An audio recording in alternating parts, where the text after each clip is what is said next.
অত্যন্ত লজ্জাজনক ভাবে আজকে বিএনপির একজন নেতা বক্তব্য দিয়েছেন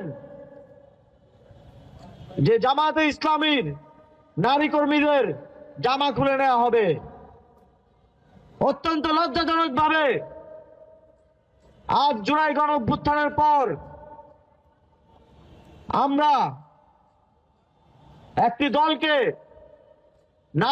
নারীদের নিরাপত্তার জন্য হুমকি হিসেবে বিচরণ করতে দেখছি।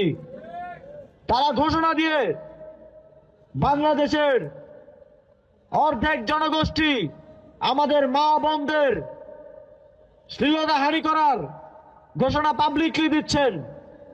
এর আগে আমরা দেখেছি মিরপুরে নির্বাচনী প্রচারণা চলাকালে জামায়াতে ইসলামীর নারী কর্মীদের উপরে হামলা করা হয়েছে।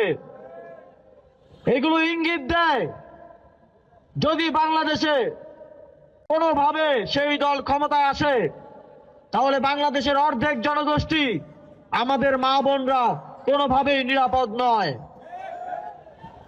আমরা স্পষ্টভাবে হুঁশিয়ারি দিতে চাই, জুলাই গণঅভ্যুত্থান পরবর্তী বাংলাদেশে